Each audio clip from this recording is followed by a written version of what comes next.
There's a massive nearly $5 million capital investment to Sheldon Park right now. Could that just be carved off and sold and put back on the tax rolls? Knowing what I know in the private sector and just being around local government, municipal government, it was never going to work. And guess what, Brandon? Nobody bid because it's impossible. If the city doesn't feel comfortable putting in the capital to rehab this, why should a nonprofit or a for-profit business want to come in and invest the capital to improve it? It doesn't make economical sense, whether it be a nonprofit, private sector, or the municipal government. What is the job of local government? Keep our city safe first and foremost. A safe community is a strong community. I'm just not really seeing how the economics of this play out.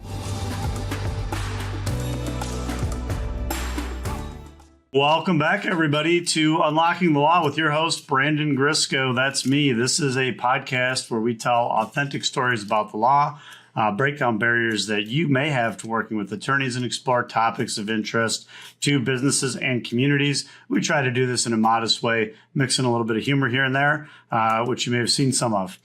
Joining me today is my good friend, Robert Donovic. Rob and I go back a ways, even to high school, believe it or not. Rob is a former Livonia city councilman, a restaurateur, real estate investor, and a home builder too, even if I'm not mistaken. Rob, why don't you just take a couple sentences or a few sentences and introduce yourself? Yeah, thanks for having me on, Brandon. Longtime listener, first time caller on your podcast.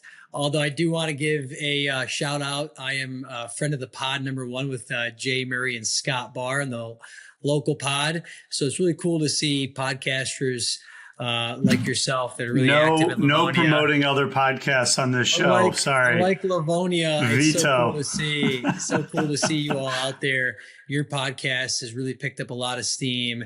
And it's really, really fun to be a part of these. I'm really excited to kind of hang out with you today, talk all things Livonia. As you said, I was a former Livonia city councilman. I own a small home building company. My family owns a small family diner.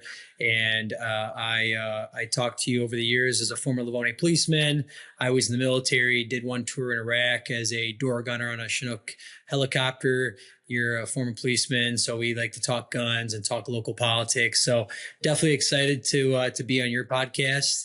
I think you're the first Livonia podcast. I think you beat out the other local pods, so we're going to give you a nice little shout out there. I think slightly, yeah. Well, the funny thing is, as a legal podcast, technically, although it seems like sometimes we sort of drift far afield from the law, but it wasn't necessarily ever intended, and it's really not necessarily solely focused on Livonia, but it just so happens that when you're talking about local issues, like those are actually the things that people are the most interested in. Jay, obviously, when he came on and talked about some of the things that were going on locally, Brandon McCullough, Jim Bega, these were, some episodes of greater interest, I suppose. Or, when I did an episode with Carol Beth LeCouey from Rochester's Community School District, I picked up some viewers and listeners from out on that side of town more, right? So people are just really interested in things that are going on in their community. And when you're talking about the law, things, as you know, right, can get dry and boring like super quick. So if there's a way that you can tie it into issues that are getting people fired up, like that's when people are going to start to get interested. So that's kind of a little niche that I occupy, I guess. And as long as people keep listening, I'm going to keep doing it. Yeah, well said, Brandon. I think all politics is local, right? People talk about that. Yeah. And whether you're talking about the law or whether you're talking about local politics, I think the way people get information nowadays is so different than 5, 10, 20 years ago. And I think podcasts like this, you have a certain group of people that follow you and they are interested in what's happening in their backyard, and whether it be the legal profession or whether it just be, again, what kind of ordinances are being passed in your neighborhood, what kind of developments are happening, what kind of contracts are being voted on, what's happening in my neighborhood. I think people are really interested in podcasts, and I'm so happy to be on your show today and participate in this and just kind of talk about what's going on. That's awesome, dude. I really appreciate it. Well, today, everybody, we are talking about local bidding and public contracts a little bit. There was recently a situation in Livonia that this relates to. Rob is going to help us out with a little bit of the background on that. He's pretty tuned in, I think, to things that are going on locally. He still follows the local political scene and the council meetings and stuff like that pretty well. So I'm going to ask Rob to comment on that. And I hope we get into anything else that you want to too, even more fun stuff. So that'd be great. Yeah, we could talk about Sears. Yeah. We could talk about Sheets. Dude, Sears. Sears, Myers, it's like Sears is like the free space on a bingo card. Like anytime you can bring up Sears, is people are going to be wild about it. Sears still has great advertisement. We keep on talking about them, even though they've been closed down for years. Yeah. I know, right? So believe it or not, everybody, the topic that really kind of brought Rob and I together today is that there is yet another library-related controversy in Livonia.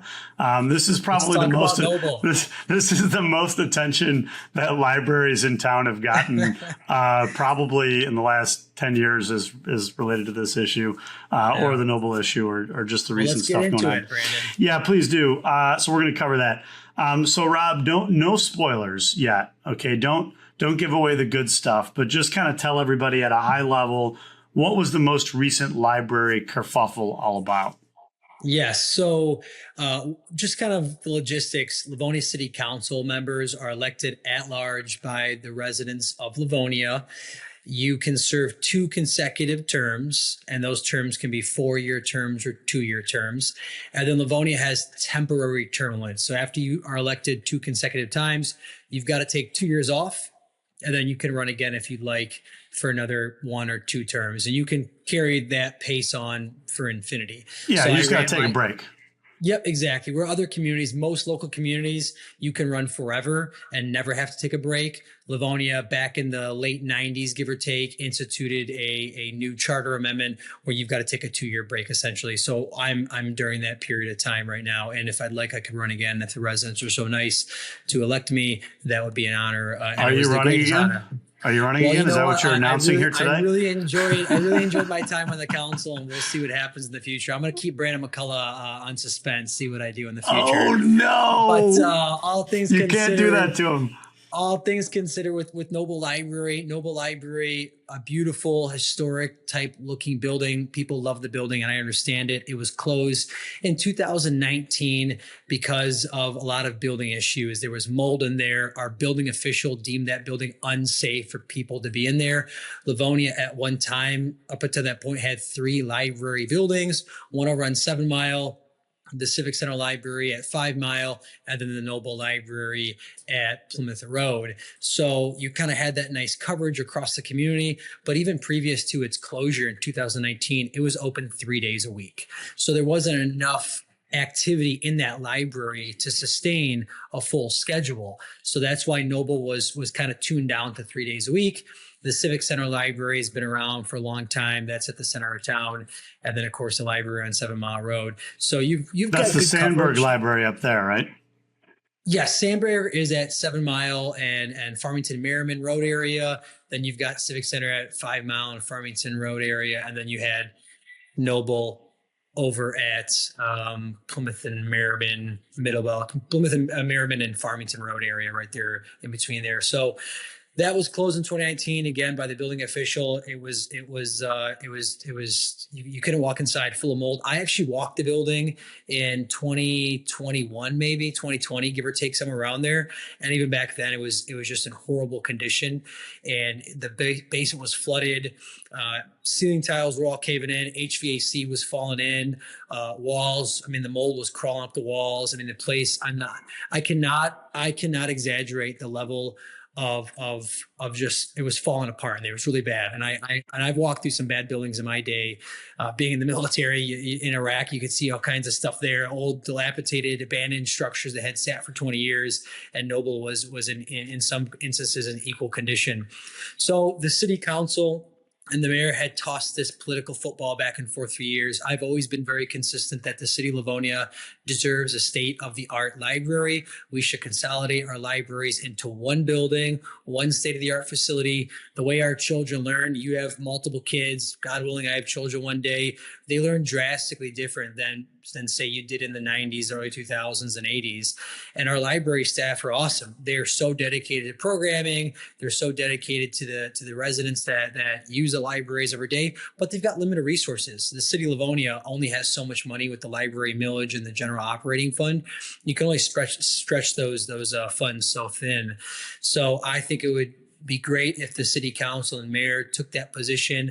The library commission voted to decommission the Noble Library in sometime 2022, 23, maybe 2023. The city council was poised to vote to demo Noble Library with the partnership of the PRDA. They were going to demo the building, flatland it. My position as one individual is you should demo that property, green space it, expand Sheldon Park, have some nice green space. There's a massive nearly $5 million capital investment to Sheldon Park right now. Well, let me just interrupt you for 1 second real quick. Had you ever given any thought to whether or not that could be, whether you knock it down or don't knock it down, could that just be carved off and sold and put back on the tax rolls? So I guess, I mean, there's always that conversation of selling private land. I don't think there's the political will to sell that land. I mean, it's difficult enough to knock down. That building is 15,000 square feet, give or take, plus or minus. My opinion's always been it's going to cost millions. You know, some of the politicians that like to play the political game say it's only going to cost $2 million to renovate it. It's impossible. It's not realistic. And furthermore, Brandon, recently a really great group of people, it's the Noble Task Force, really well-intentioned people, really great active residents in our community, even a couple elected officials and some of the local players in town all put together this task force. I voted in favor of that task force. Yep, to give them a chance. But I always knew, knowing what I know in the private sector and just being around local government, municipal government, it was never going to work. And we saw that recently. The task force, again, very nice people. They put out this whole RFQ, request for proposal, to the public market. And there's all this fanfare. The media told stories about it. It was all over Channel 2, Channel 4, Channel 7. They were all talking about request for proposal. The idea was that the private sector would come in, interject a bunch of private capital dollars and partner with Noble. And guess what, Brandon? Nobody bid. Because it's impossible. It'll cost you millions of dollars. I can't speak to the cost of it. I can say that I did go download the RFP simply because I was curious about it and it was publicly available. Sure. So I went and downloaded it, and the way that it read, and you know this as a real estate investor probably better than I do. If you're going to put money into, say, a building, right? Say $1 million. You're looking at what's the ROI on that going to be. Like you're not just going to sink money into something and then not see any return on it. Now, a local government is going to look at that differently, right? Because they're not really in the revenue producing business, right? I mean, they operate property for the benefit of the public, but a private group coming in to invest in a facility, they're going to need to get some type of ROI on that. So like even a nonprofit, right? Which to me is really what this RFP was targeted to, because they requested that the RFP basically requested that certain amount of space remain open to or accessible by the public, right? So you're really, I mean, at that point, you're almost excluding any for-profit types, because it's hard to imagine a for-profit business model that really includes a lot of like public gathering space. It's possible, so I don't want to say it's impossible, but it seems to me you're really at that point looking more so at nonprofit groups. But then it's like, okay, well, even a nonprofit, they have revenue producing activities. It's just that they're nonprofits, so they don't pay taxes on the income that they produce, right? Typically. Obviously, there's exceptions there. So the question that I would have is like, okay, well, as a nonprofit coming into this, having to put money into a building such as the Noble Library, how do you monetize that to the point of being able to justify the expense, right? I mean, you have to be able to look at that and say, okay, donations are going to increase at a rate that is going to allow me to finance this, right? And say it's commercial loan terms right now. I mean, they're usually not going to be fixed term for something like that, but say maybe like a 7 or 8%, or even if you get a 6%, right? So you got $1 million, 6% on top of that. And then you've got to be able to justify those efforts and that expense. So presumably, you've got to be then bringing in revenue that is going to exceed what your costs of the improvements are going to be, right? And so I don't know that the economics of this really worked out really well. And I would suppose that probably any nonprofit groups or even, for-profit groups that took a look at this RFP probably said, you know what, I don't really see that there's ROI in this. I don't know that the cost of moving forward with this is going to justify the effort. Now, and again, this is not me poo-pooing any save the library ideas. I'm not necessarily per se opposed to it. I would, just to be transparent, I sort of lean in favor of, some option that is either a demo option or maybe a private sector for-profit type of option. But I'm not opposed to saving the library where it makes sense. I'm just not really seeing how the economics of this play out. I mean, and I'm going to get off my soapbox in a second here and let you comment on this, but clearly the city hasn't come forward with a bunch of extra money saying, hey, the city could rehab this and reuse it either as a library or as some other public gathering space. So if the city doesn't feel comfortable putting in the capital to rehab this, why should a nonprofit or a for-profit business want to come in and invest the capital to improve it? Well, a few things, Brandon. One, it doesn't make economical sense, whether it be a nonprofit, private sector, or the municipal government. It's impossible. It will cost so many millions of dollars to renovate that building, whether it be in 2026 or whether it be in 2020 when it was closed in 2019.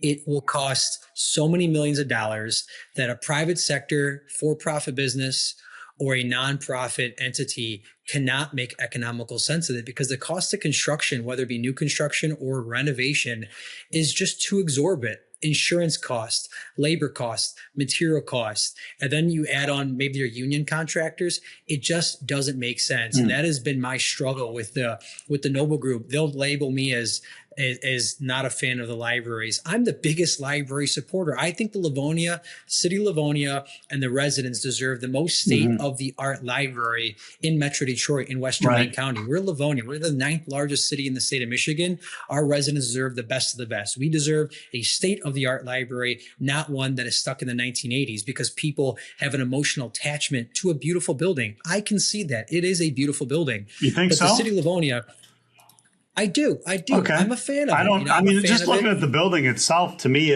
I understand, I guess, that there was some historic architect or something like that, or some famous architect that designed it. I mean, it looks pretty average to me, but I'm not into architecture and stuff, so I'm not the guy to ask probably. I do think back in the day, you could afford to build architecturally pleasant looking buildings because you could afford it back then. Sure. There's a reason why today buildings are square and quote unquote simple, because the cost of construction and the cost of rehab is too much. Everybody wants to get paid more. Everybody can talk about, I want to be paid more money. Right. Everyone talks about their insurance rates going up. Everyone talks about whatever cost of goods going up. So there's a reason why the marketplace can only afford to build square type looking buildings. It's just a reality of construction.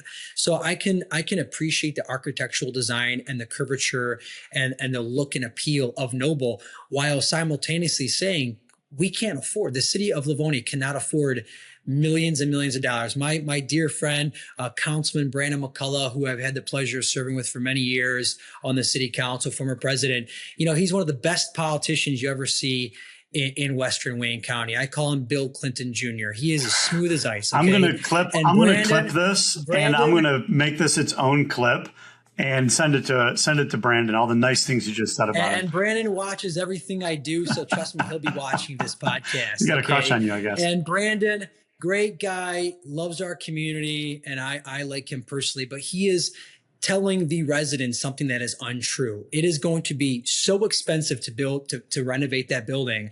And especially in the face of the reality that the city of Livonia has critical infrastructure needs. What is the job of local government? Keep our city safe first and foremost. A safe community is a strong community.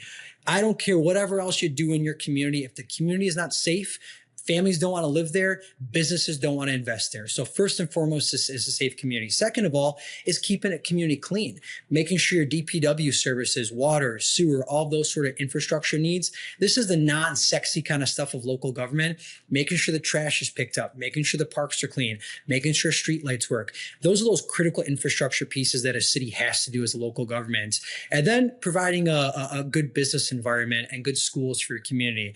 So the city has to fix those critical infrastructure needs first. We have one of the nicest recreational centers in Western Wayne County, state-of-the-art, brand spanking new senior center that was funded by the county, state, and federal government primarily. So we can have a place for our seniors to age and to go out and enjoy their later years after investing so much time and energy in our city, Livonia. Now we have 5 fire stations. Those are on the older side. They need some rehabilitation, but they're strategically located across the community to provide those safety nets to our residents. And then really is our police department. Our police department is 75,000 square feet. It's in dire need. That is a critical infrastructure need.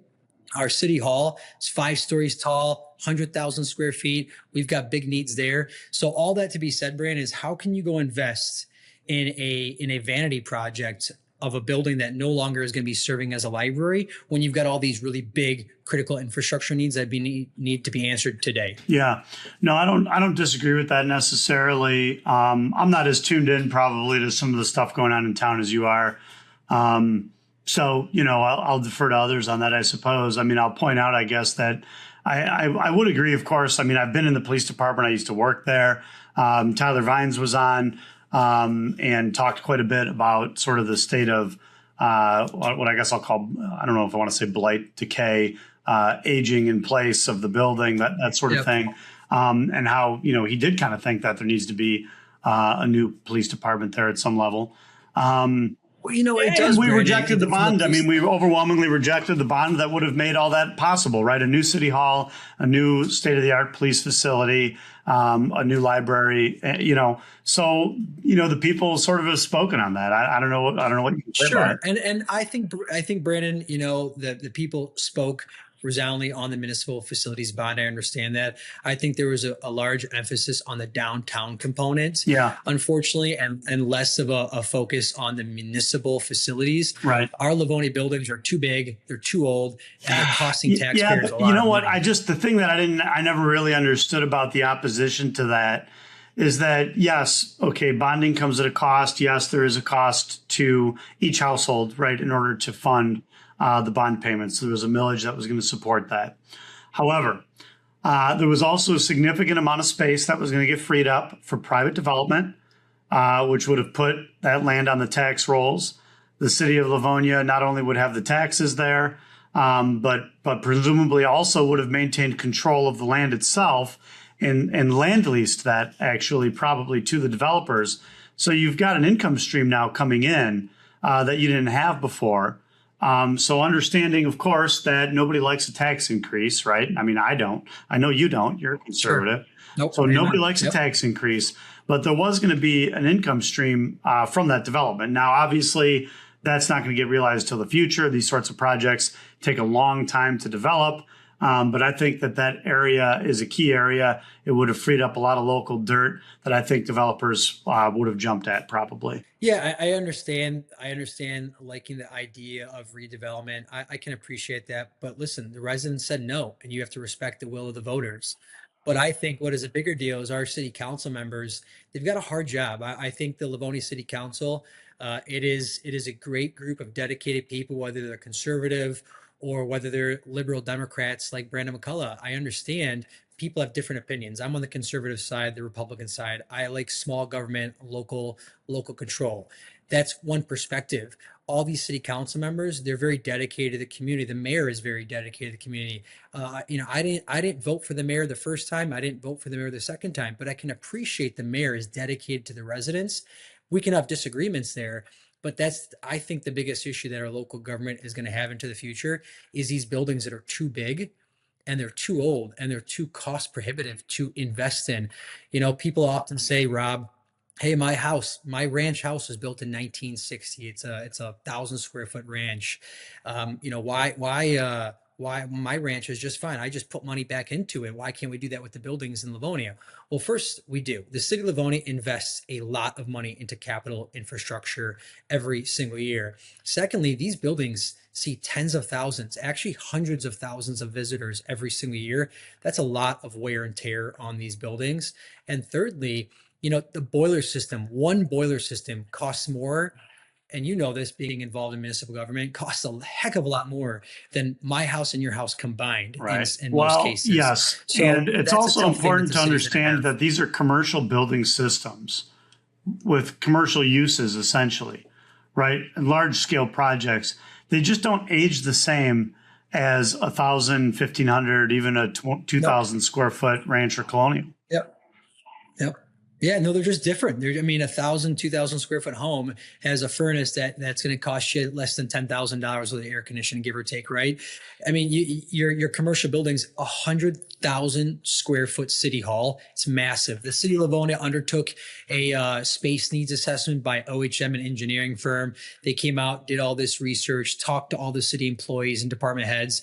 And long story short, after their analysis, which was very comprehensive, said, listen, you don't need 100,000 square foot of city hall. You need about 50,000 square feet of city hall. And especially as technology, especially as technology continues to advance, you may see even a lesser need for that amount of square footage. So back to our original point about Noble. Again, I love Noble in theory. I love the concept of, I'm nostalgic of a time where Livonia was able to have 3 libraries and Bentley High School and all these high schools. I love that. I wish, I'm an old soul, Brandon. I wish I was raised in Livonia in the 60s and 70s and 80s. How cool would that be? But you know what? As a local elected official, you've got to make decisions today. You are managing the people's money, the taxpayers' money. So when you said earlier in this interview, this podcast about return on investment, you're right. Municipal government is not a private business, but they still deserve an ROI to the taxpayers.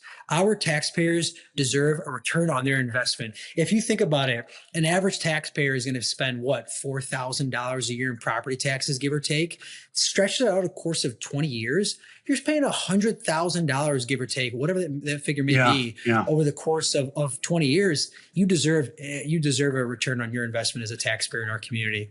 Yeah, that's a good point. One of the things I wanted to touch on, and I'd heard some rumors about this, and because you mentioned boilers, it sort of set off my spidey senses or gave me a reminder of this.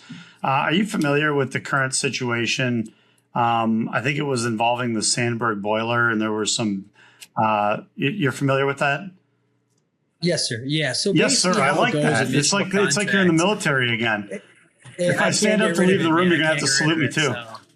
I will stand up at attention. You are higher ranking than I am.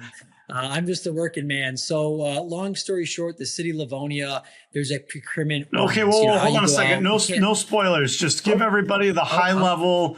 What was the overall situation just about generally? Yeah, so generally speaking, the city wants to replace a boiler system. You work with a contractor that's been doing work at another building. You have a really good rapport with them, a really great understanding of how their contractors work. So the city DPW, Department of Public Works director says, hey, council, I'd like to extend this contract. Can we replace this boiler system with this company we're already working with? And the city council says yes or no. Okay. That's so high level. No, high level. I appreciate that. So I did do like the minimum amount of research before this. And by the way, everybody listening, Rob and I basically didn't coordinate anything. I barely even told them what we were going to talk about. So none of this is scripted. I got the invitation at come on. You knew about it in advance. And also, everybody, I've been trying to get Rob on to talk to me for probably months. So don't let him act like I'm excluding him here or just inviting him at the last minute. He sent me the invitation at 3:50, spur of the technically, moment. So technically true, but for reasons that we'll get into later, maybe. I did look at the city charter. So city charter available online for anybody that's interested. Just Google it; it'll come up. Chapter 4 of the charter, section 13. I'm not going to quote it, but it essentially requires the city council to adopt some type of ordinance that establishes procedures for purchasing and for contracts. Okay, so in preparation for this episode, I went and looked at that. And then I said, okay, well, what does the city ordinance say? So I went and looked up the city code of ordinances, also available online. And it's in chapter 3.04. There's a financial procedures ordinance. And if you scroll down for long enough in there, you will find the city council adopted ordinance that has sort of the bid procedures in it. When is a bid required? When is it not required? And just by way of a little bit of background for people, I believe at one point in time, actually, there were sort of like state mandates on local governments with respect to bidding and when you had to go out for bid for construction projects and public improvements and things like that. With the Home Rule Cities Act, which is what Livonia is, a home rule city, this allowed cities to adopt charters for themselves and to govern more of their own affairs without sort of the state government interference. And so with that and with the repeal of some laws over time, communities basically became able to decide for themselves when and to what extent and in what cases they were going to have to go out for bid. So there are more restrictions with other types of governments. So, for example, I think with school districts, they have some more extensive requirements. The state government, there are some requirements with respect to what they have to do for bidding. I know with federal grants or federally funded construction projects or state-funded construction projects, whether those are local level, there will be bid requirements associated with that. But a lot of communities that are home rule, they'll have charters and ordinances and policies that deal with the bid process. So with all that in mind, just Rob, can you tell me, just from your recollection, I know you probably haven't looked at this in a long time since it's been a while since you were on council, but generally speaking, when does Livonia have to go out for bid on things? Yeah, so Brandon, Livonia goes out to bid on essentially every contract. The department heads bring contracts to the city council votes on it, the mayor approves it. However, you have to get the lowest, most qualified bidder. And the city council is allowed, they have the discretion to waive that bidding process if there's some sort of advantage to the city, to the taxpayer. So it's very common. I've voted on hundreds of contracts, maybe even thousands on my time on the council. Hundreds of contracts you voted no on? Oh, no, voted on. Oh, voted on. I'm sorry. I thought you said I voted no on hundreds of contracts. Yeah. I was like, I'm going to challenge you on that one, brother. Yeah, no. Yeah, I voted on many contracts because every council meeting, there are just, dozens sometimes of contracts that you will review, and you'll get this packet. It's all on the public website. The residents can review that. The same information a city council member will see, the residents can see that same information. And a lot of times what happens is that department head, that expert in that industry will say, hey, council, I've got a really competitive bid right here, a great company I've worked with. We have a great relationship. They know how we like the work done. They can give us a competitive advantage. They can give us great pricing. Council, can I have the authority to waive that bid because of these underlying circumstances? And usually the city council will say, okay, everything checks out. We'll grant you the authority to waive the bid, keep this competitive advantage with this contractor, and get the residents the best bang for their buck. Now, the council, again, has that authority. So, yes, you have to go out for some of the reasons you highlighted per the ordinance and state charter, state mandates. But we also have that discretion as council members to say, hey, why go out to bid? We're not going to get a competitive advantage. And I'm going to tie this in. And that's what happened. And I'm going to tie this into the city ordinances for everybody. And then we should be done with the boring stuff. And I will let Rob get on with the more interesting and exciting part of this. And again, I'm just strictly reading right from the Livonia Code of Ordinances, which appears to me to suggest that if the expenditure is going to be less than $3,000, there's no bid required really at all. And just a department head has to file a proper requisition or something like that. And then you have a different procedure, sort of a modified procedure for if a contract is greater than $3,000, but less than $30,000, right?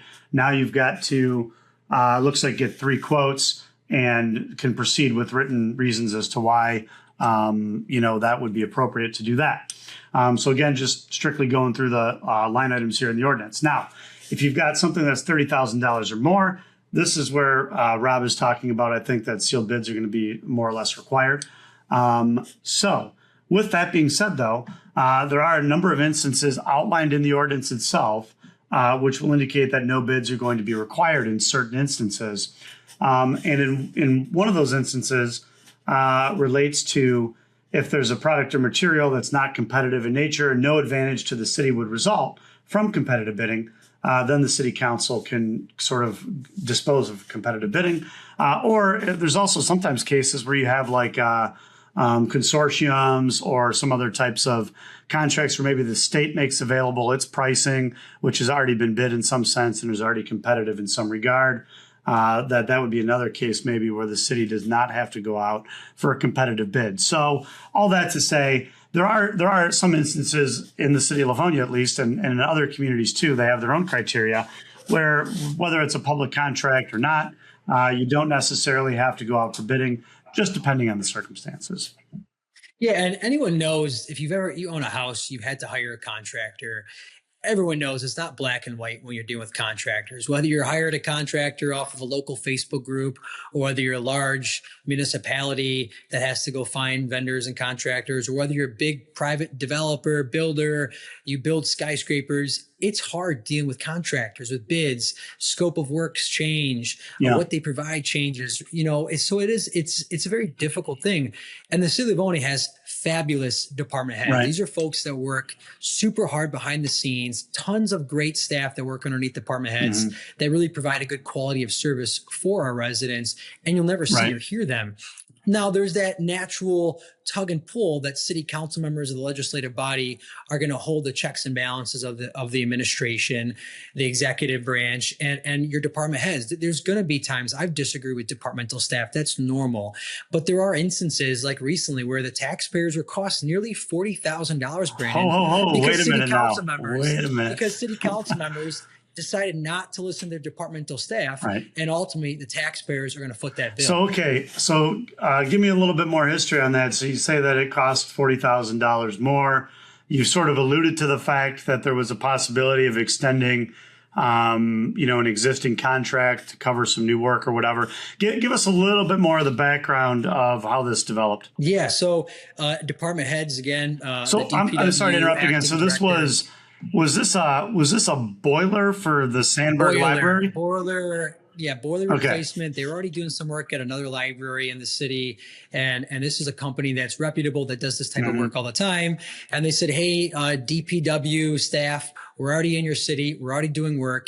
If you want us to go do that other job, that other repair and replacement, we'll do it for roughly $115,000. So the department head gets really excited and says, awesome, I'm going to save taxpayer money. So were they like offering essentially the same pricing from this job to the Sandberg job?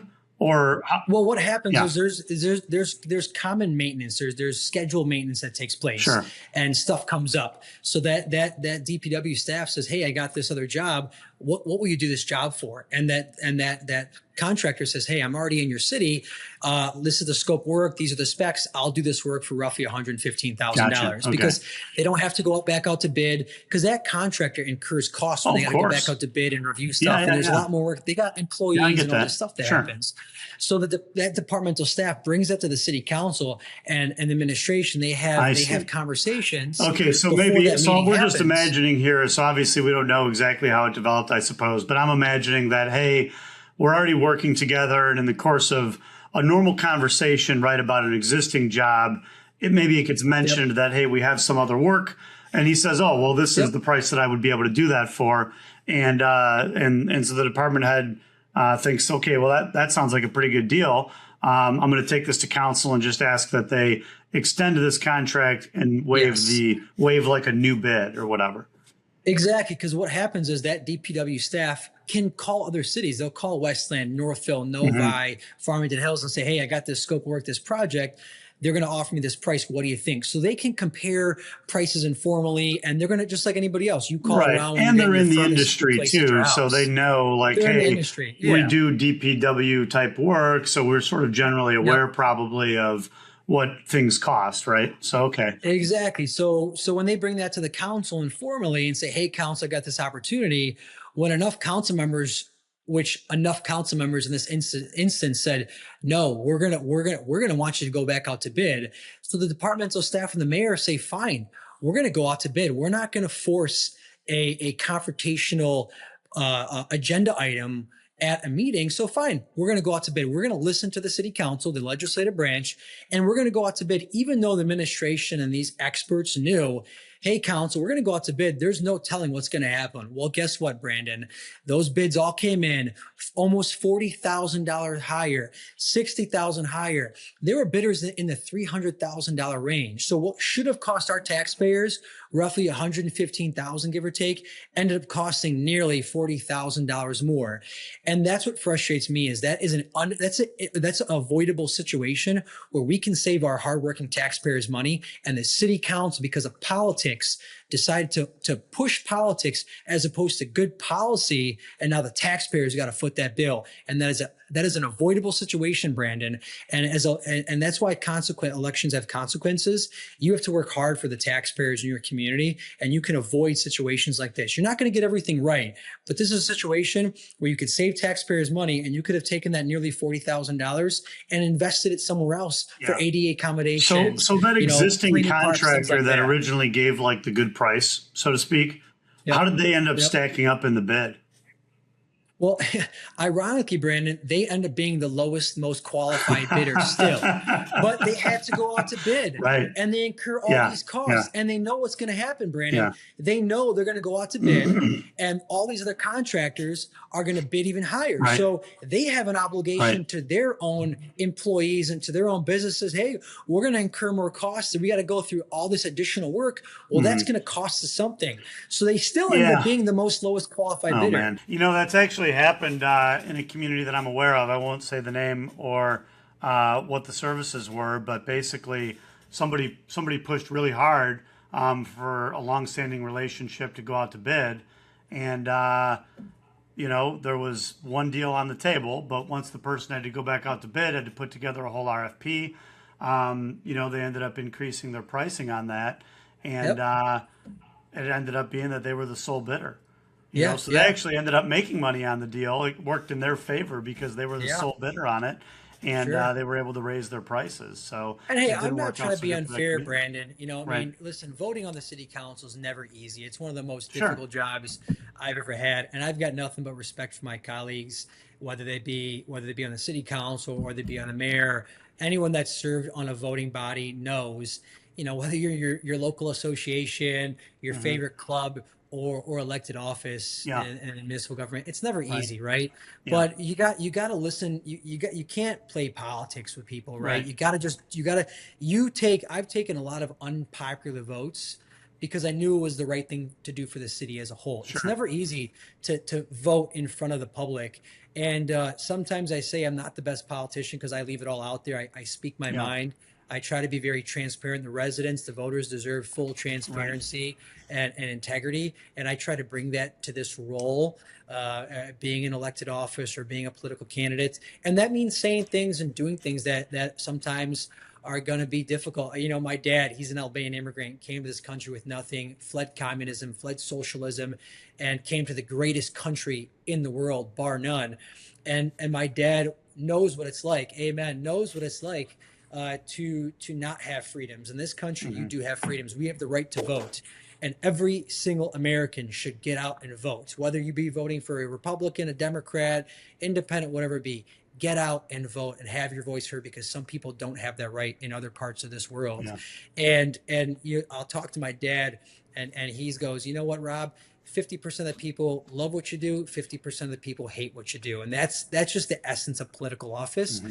But at the end of the day, if you can be very honest and upfront with the voters, whether they like it or not, you've got to be upfront and transparent about your decision making. And that's what's most important in any political office. So I've got two questions. Number one, do you know if city staff I didn't watch that council meeting or anything.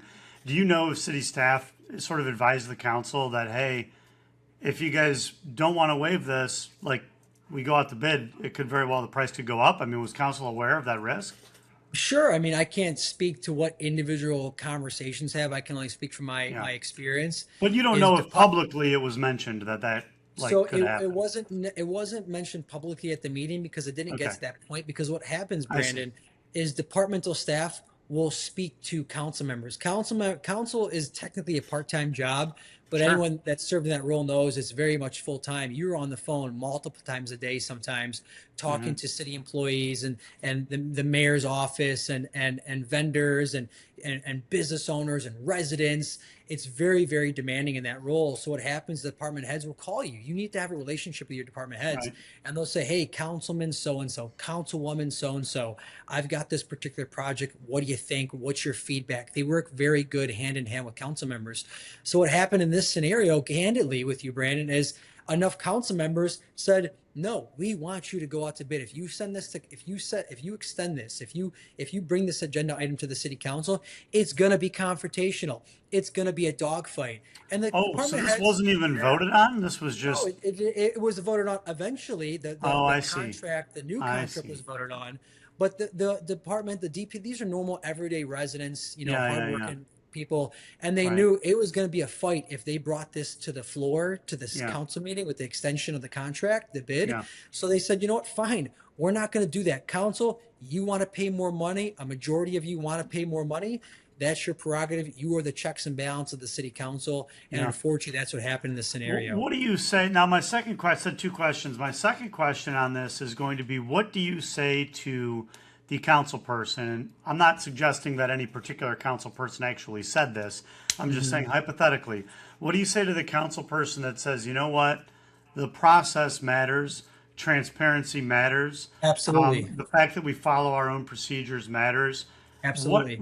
And so maybe that council person just on principle says we need to bid this no matter what. What's your response to that council Yeah, the person? response to that is that the process allows you to waive when there's a competitive advantage Hmm. for the taxpayer. When the city staff is saying, councilman, councilwoman, so and so, we're going to get a great price from a great reputable contractor we already have a long-standing relationship with. They're going to hold pricing. They're already working with us. Yeah. Councilman, councilwoman, so and so. They allow this process for a reason. It is not a rigid black and white process. The ordinance says you have to go out to bid. The mayor is allowed to spend up to $20,000, $19,999, and not go to the city council for a bid. They're allowed that Hmm. flexibility. Anything above that, you've got to take that out to the council for bid. But again, it allows you to waive that process when there's a competitive bid. And this is a process that happens all the time. Again, you will vote on hundreds of contracts in a budget year, but you will also waive numerous contracts in that same budgeted year because there is a competitive advantage to the taxpayer. That Yeah. is what is most important. I mean, I've been at city council meetings in Livonia before, including sometimes when you were on council, where I was Sure. there for, a client matter or something like that. And usually these things were kind of routine, right? The next agenda item is to waive the bidding process and approve such and such contract or whatever. I have three thoughts, and I just jotted this down while you were talking because I didn't want to forget what my thoughts were. First of all, I would say two quick things about if this was something that required a bid in the first place. Then I think you've got to look at two things. Number one is I think that what got lost in this process, it sounds like, may have been sort of the letter of the law versus sort of the spirit or the philosophy behind why it is that we do competitive bidding in the first place.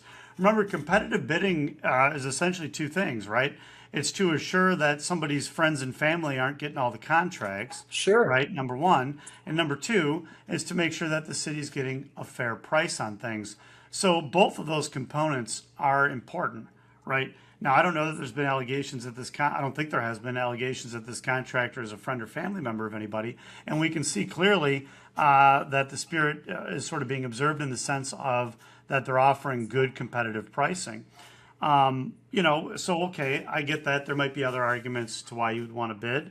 Another thing I would suggest is that I don't even know. I think there's a clever legal argument possibly here that we may just be talking about like adding a task onto an existing contract, not necessarily something that needs to be rebid, and that it's sort of an amendment or an extension of an existing contract that already was probably bid, right? Or that otherwise complied with the bidding procedures, maybe. I don't know. That's something maybe I would take a look at. And then the other thing is that there is the ordinance section that I talked about that specifically says, hey, if there's not a competitive situation involved, right, and no advantage to the city would result from requiring competitive bidding, which obviously in this case, things actually got more expensive after you went out for bid, then with written recommendation of the mayor and the consensus of the council, you can do it without competitive bidding.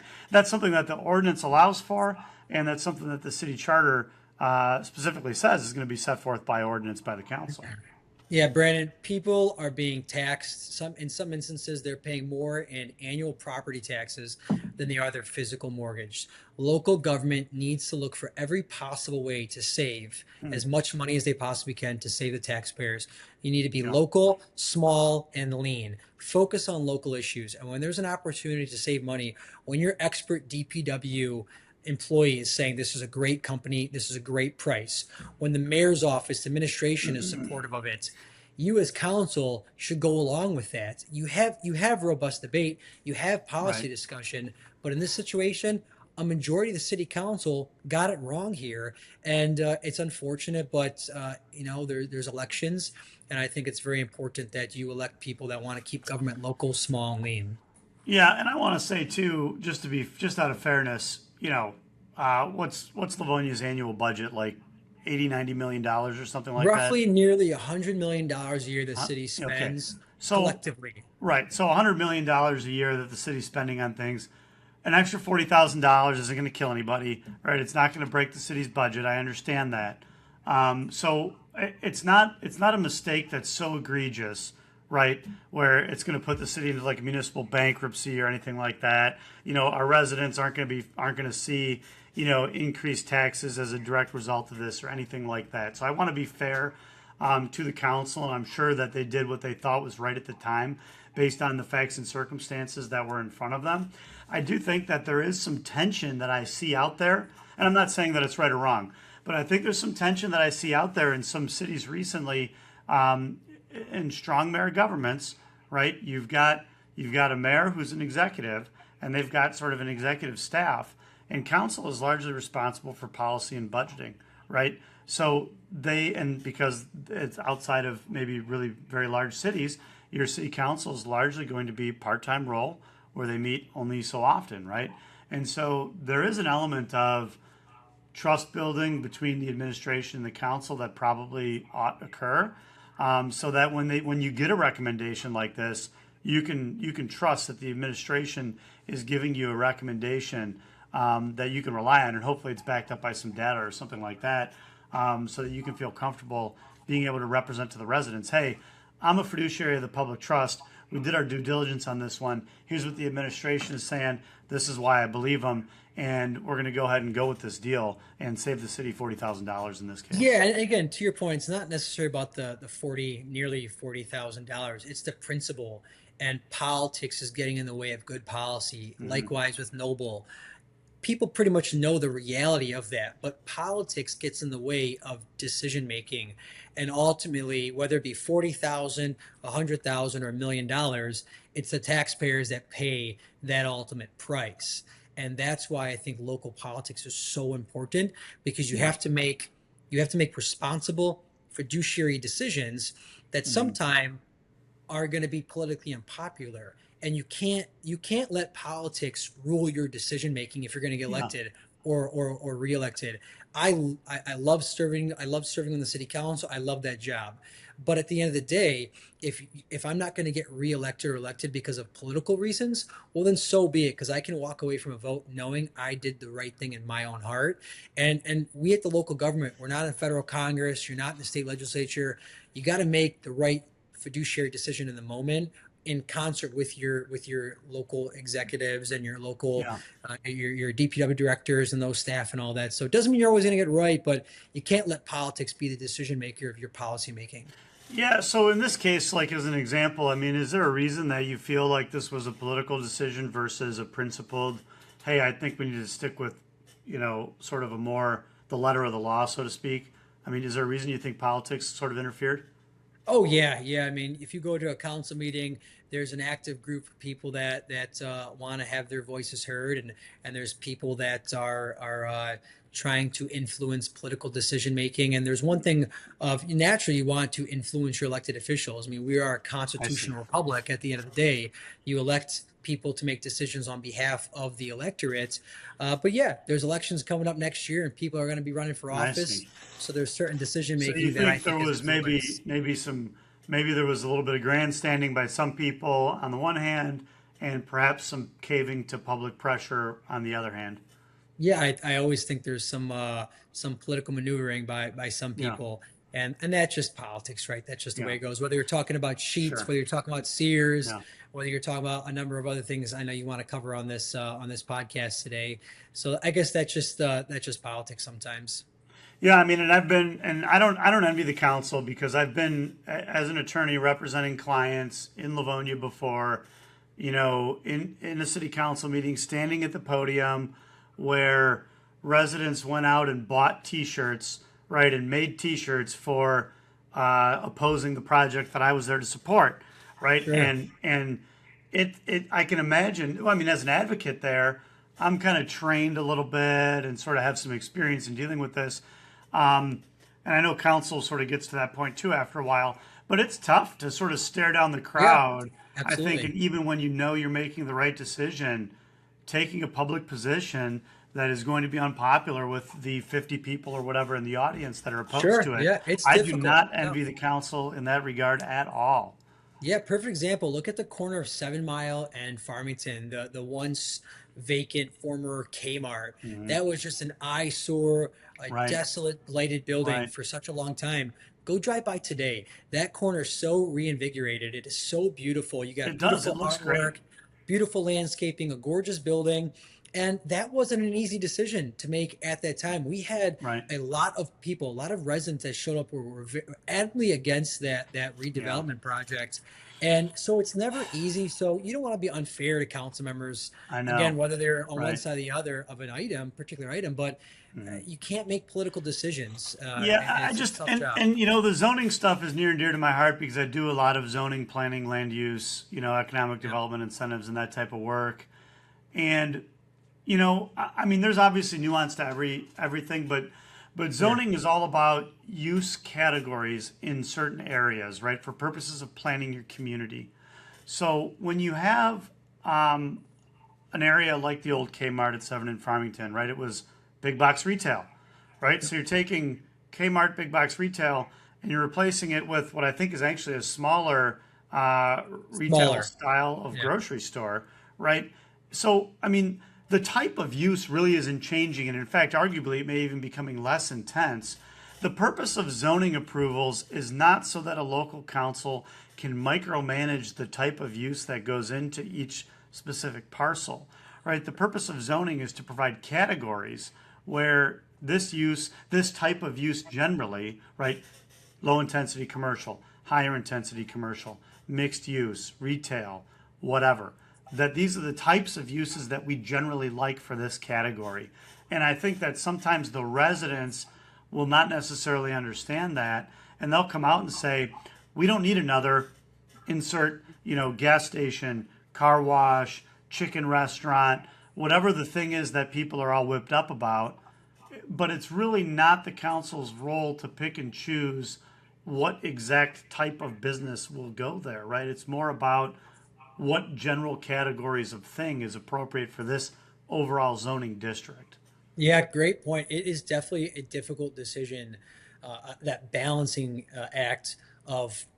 I'm in agreement. Do we really need another car wash? I completely get that. I'm still unsure how these car washes make the money they make, but they tell us, hey, we're going to invest $3 to $4 million in this property.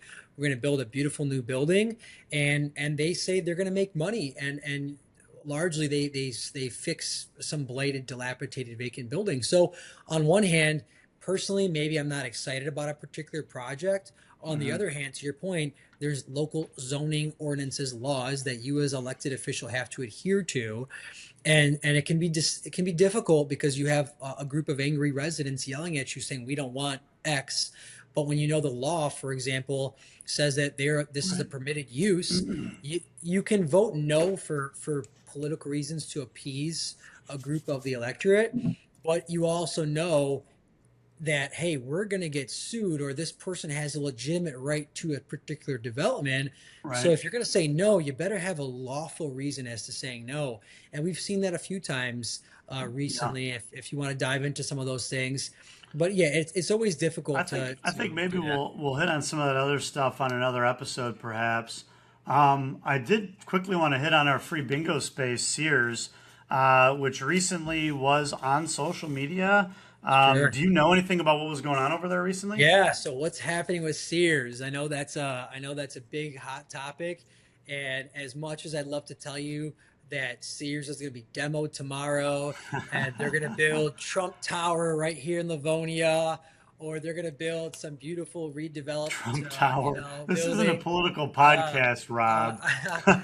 For all I I, know, some of my viewers are I, Democrats, so come on. I'm sorry to say, hey, we're a big tent, big party. More than welcome to come out and join the right side.